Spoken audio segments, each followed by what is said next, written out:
what if being late? What if it wasn't actually a problem, but maybe, I don't know, an unexpected opportunity? Yeah, it sounds pretty counterintuitive, doesn't it? Especially in our world, which is so obsessed with punctuality. Right. But today, we're going to take a deep dive into an idea that challenges exactly that. It's called thank you for being late. It's a really intriguing concept, and the sources we're drawing on today, they're this rich mix of conversations, reflections. I think they originally came from a radio show. That's right. Yeah, and they blend these, quite profound personal stories with philosophical thoughts about time and actually some surprisingly sharp insights into where media and tech are headed. Exactly. So our mission today is really to unpack this compelling phrase. We want to explore all the different ways people interpret it and figure out how it connects to, well, everything from our own well-being right through to the rise of AI. The aim is to give you, our listeners, a fresh perspective, maybe even a liberating one on time and just being present in this incredibly fast-paced world we live in. So let's get into it. Okay, so where did this phrase, thank you for being late, actually come from? I mean, the most famous source is the book title, right?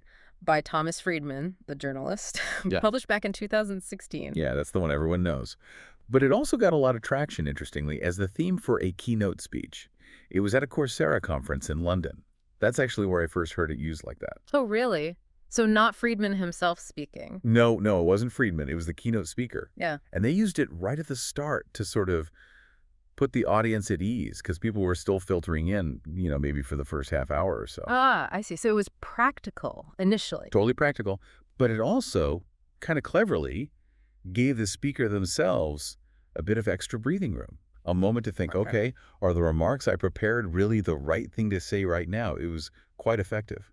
That's fascinating. And what's really compelling is how that initial context has sort of blossomed into this whole spectrum of different takes on what lateness means. Like one really powerful view is seeing these moments of delay or even just gaps in your schedule as opportunities to reflect, to pause in what's otherwise a nonstop life. Yeah, a built-in break. Exactly. For the person waiting, it can be this unexpected, maybe even invaluable pause in the day. And this is where it gets really interesting for me personally. I've actually developed this personal theory around it. If you arrive late to something, sometimes you're actually more engaged. How so? Well, you're often rushing, right? Right. Trying to get there. And that urgency, that immediate kind of immersion when you finally arrive, it makes you incredibly focused. It's almost like the fact you lost some time sharpens your appreciation for the time you do have there. That's a really interesting observation. It makes sense. It kind of connects to what some people call the lateness paradox. The lateness paradox. Tell me more. Yeah, it's this idea that sometimes just thinking you're going to be late can actually make you early, or at least more efficient. Ah, okay. Because the stress motivates you. Precisely. That looming deadline, that perceived constraint, it can sort of kick your brain into a higher gear. It forces you to prioritize, act with a clarity you might not have when you feel like time's unlimited. Right, like the immediate cognitive jumpstart. Exactly. And as one of our sources put it kind of poetically, what comes out of late comes earlier. Meaning the insights or focus gained from that pressure arrive sooner than they might have otherwise. I like that. Yeah. And it feeds into the core argument, which I find really resonates. This idea that people who are late might have actually spent their time sensibly. Sensibly, how do you mean? Well, what if sensibly spent isn't just about sticking rigidly to a schedule? What if it's about, carving out mental space or letting creativity bubble up, or maybe even just having a chance encounter that ends up enriching whatever you were late for? So challenging our usual metrics of productivity. Exactly. Questions what we value. Is it just ticking boxes on time? Or is it the quality of thought, the insight you bring when you do arrive? And this whole idea of valuing late time, whether it's for reflection or gaining some kind of advantage, it isn't just theoretical, is it?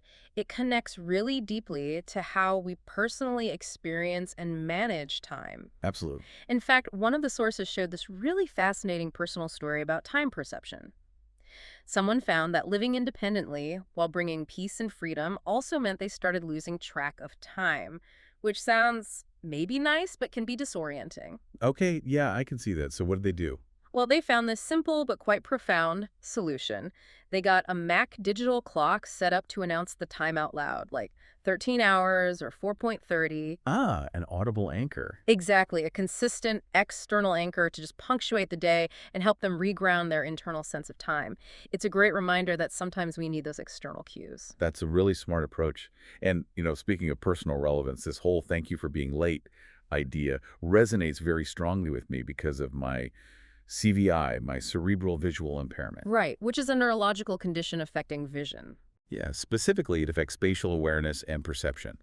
So for me, navigating the world, especially unfamiliar spaces, really requires a different, more flexible approach to time and, well, just presence. And you mentioned a specific example related to this, didn't you? About going to a big trade show. I did, yeah, the BAT Okay. show. It's an education tech show, usually at Excel in East London. Massive place. Huge. So I make a point of arriving really early, like significantly early, just to have that quiet time before the crowds arrive, to get my bearings, figure out the layout. That makes total sense. Giving yourself that extra buffer. It's crucial. And it also reinforces a broader point, I think, which is that it's absolutely okay, necessary, even to ask for help.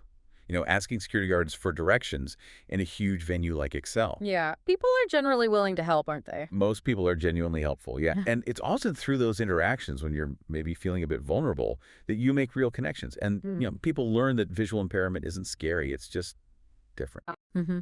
In connecting this back to the bigger picture, this need for flexibility, whether it's due to CVI or just the way our lives have changed, particularly post-pandemic, it really extends to how content itself is delivered now. We're moving beyond rigid schedules. Definitely. You see it with things like radio. There's a real push, or at least a discussion, about modifying traditional shows so they're not so strictly tied to start and finish times. Right. Because why should missing a live broadcast feel like, the end of the world anymore? Exactly. It doesn't have to.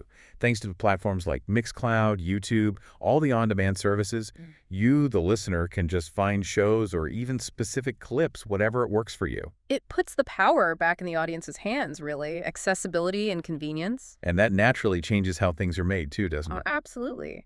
The tech now lets you record really high-quality stuff from home. A decent mini mixer, the internet.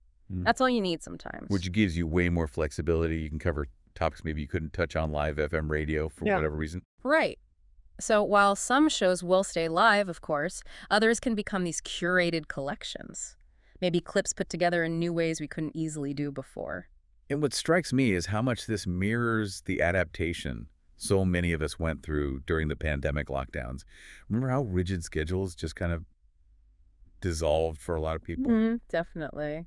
Work hours blurred, commute times vanished. We were sort of forced into being more flexible with our time, almost like we were collectively learning to be late, or at least less bound by the clock. It kind of prepped us for this media evolution. Yeah, that's a great point, which brings us neatly to the future of media and the huge, unavoidable role of AI in all this. It's fascinating and maybe a bit unsettling, too. How so? What are we seeing there? Well, think about automated playout systems in radio. They've been around a while, right?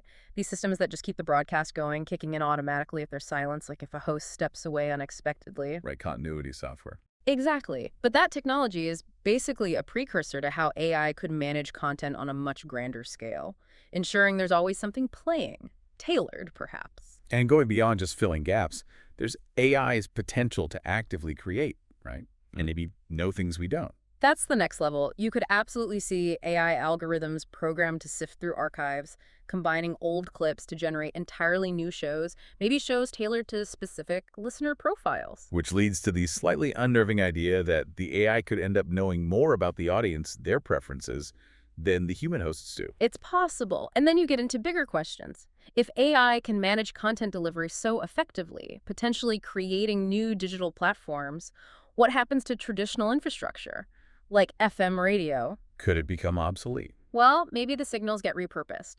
Imagine FM frequencies being used not for audio broadcasts, but for, I don't know, controlling smart home devices like your curtains or something. That would signify a total shift.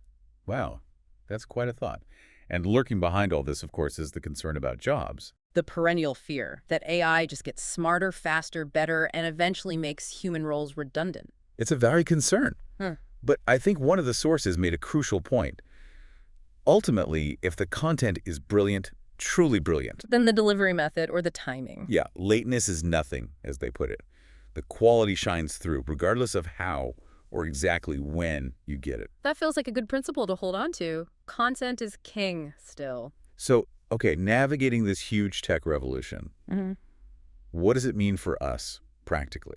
Well, one thing that came through loud and clear from the sources, almost like a public service announcement, Let me guess. Backups. backups, the absolute critical importance of backing up all your devices every single day. It sounds basic, but it's so vital, isn't it? Especially now. It's beyond just digital hygiene. Think about it. Mm. So much of our lives, our work, our memories are digital now. Regular backups aren't just about preventing data loss. They're about, like, maintaining your personal economy, safeguarding your digital self against glitches, failures, A whatever. non-negotiable act of digital self-preservation. Couldn't have put it better myself. And, weaving these threads together, there is another interesting little detail in the sources about a specific song connected to the book. Oh, yeah. That was cool. Brandi Carlile's song, The Eye. Right. Apparently, it's included with Friedman's Thank You for Being Late book. And the theme of the song is somehow linked to this idea of the techno bubble engulfing education. It adds this whole other layer, doesn't it? A musical commentary on the very shifts we've been talking about, how art reflects these big technological and philosophical changes. It's a nice touch. So, yeah, we've really dug deep into this thank you for being late idea today. It started simple, just about punctuality. Mm-hmm. But it opened up into so much more. Totally. Conversations about personal well-being, Mm-hmm. how we manage our time and attention, the incredible flexibility of modern media now, and then this huge topic of AI, its power, its potential challenges. It really is a concept with layers, and it leaves us, and you listening, with a pretty provocative thought to mull over, doesn't it? I think so. Wow. What is it for you? Well, if our world keeps advancing like this, with AI increasingly involved, making old ideas about fixed time and even physical presence maybe less rigid, what does that mean for us? What new opportunities or maybe responsibilities does that create? Right. Are we going to actually use these potential moments of lateness, these gaps, for deeper reflection? Just slow down, be more present. Or will the constant availability of technology just speed everything up even more? Will we fill every possible gap, losing that potential for pause? It's a big question. So for you listening, Yeah. what might your personal thank you for being late look like? What does it mean in your life?